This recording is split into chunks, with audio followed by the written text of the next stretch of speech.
Hello, my friends.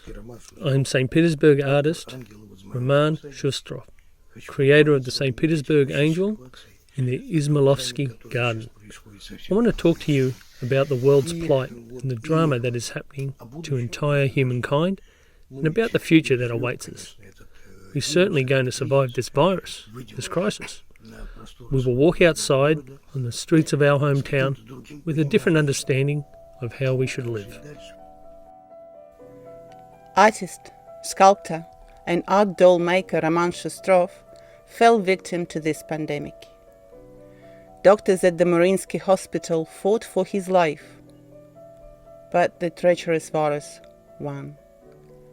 Roman Shustrov passed away on the 14th of May 2020. He left us to join his angels. He was kind, he was warm-hearted, his soul was big and generous. He was loved probably by everyone or almost everyone who met him. Roman Shustrov, storyteller and doll maker, creator of the St Petersburg Angel, a dear old man with wings, delicate and a member of St Petersburg intelligentsia. Once upon a time, an angel took a seat on a bench in Izmailovsky Garden next to the youth theatre, and ever since, this place has become magically attractive. St. Petersburgers bring their families over, and travellers from different cities and countries come to visit the angel. People take photos with an old man, and even write letters to him. They knit hats and scarves for him. Another city park, Lubashinsky Garden, has become home for another, younger angel, and it also became a place of pilgrimage. People have taken many bronze angels as souvenirs all over the world. The angelic old man is loved in Russia, Europe, America, Australia and New Zealand. Roman passed away, but he left us his works of art, kind, warm, sometimes sad, sometimes full of humour and irony. Papier-mâché sculptures that he's been making for so many years, sketches, paintings, graphics, wooden art, photography. His creations also went all over the world. We know that even in the hospital with fever and damaged lungs, Roman was continuously worried about society. He thought about the young people and the elderly, about the cultural code of St. Petersburg, and what should be done when the pandemic is over.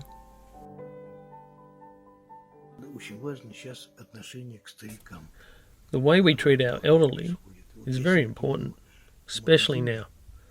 Today, I went shopping. Of course, I was properly attired. Face mask, a scarf, sprayed sanitizer all over. By the way, I can show you my mask, just to prove the point. This is the kind of mask that I wear. What's so good about it? First of all, it protects me from the virus, even by a few percent, just to feel safer. It doesn't let me spread any kind of droplets of my own, and scares away good citizens. They step back surprised, and therefore maintain their 3-metre social distance. So, I'm standing in a queue, and there's a little old lady standing in front of me. It looked like she was probably about 85. I asked her why was she out shopping alone these days. And she said, well, what can I do? My grandchildren forgot to buy sour cream and said, come on, Grandma, go get us some sour cream. And here we go, an absolute misunderstanding of the situation. And even though they potentially love their grandmother, they do not understand what is happening now. In fact, what our elderly mean for us. Who are they?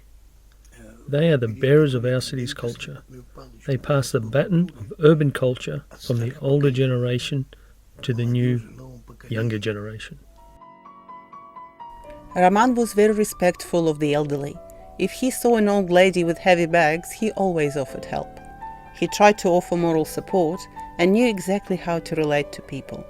Galina Sergeyevna, grandmother of his wife Maria, always said he is very warm-hearted towards the older people.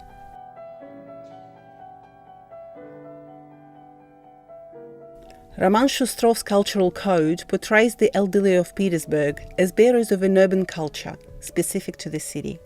They possess a special, delicate approach to life, tact, and spiritual qualities that are so important to pass down to youth of St Petersburg. As a bearer of the cultural code, Roman chose an image of an old lady walking a dog, the lady with a dog. She carries a book of poetry in her bag and knows by heart poems of Blok, Akhmatova, and Mandelstam. The poems keep her warm just like a fluffy scarf keeps people warm on a cold autumn day.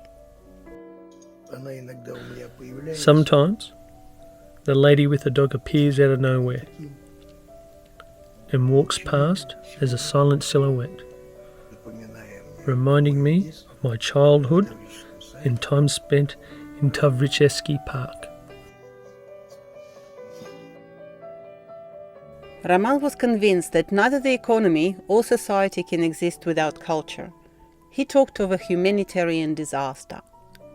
His last project, initiated last year, was the Island of Artisans. He planned to enhance Matisov Island, a remote part of the historical Kolomna suburb of St Petersburg. Currently the island is shabby and mostly occupied by workshops of the nearby shipbuilding yards. Roman found fellow enthusiasts. They planned to create art studios for painters, sculptors, blacksmiths and textile artists. He presented his project in the School of Theatre, Animation and Cinema for Children, the first artistic venture already operating on Matisov Island. Roman's dream was to turn this godforsaken place into an island of love and kindness.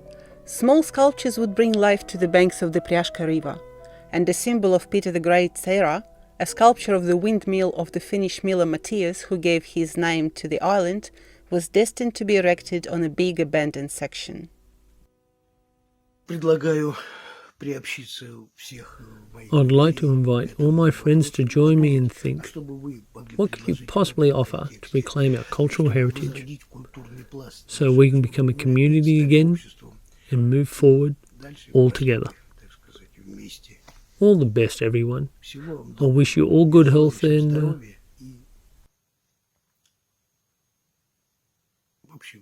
you know what I'm talking about. I love you all very much and I want us all to be well. Roman left us, but he'll always remain in our hearts, our thoughts and memories. We'll continue what he has started and let his inspiration always be with us.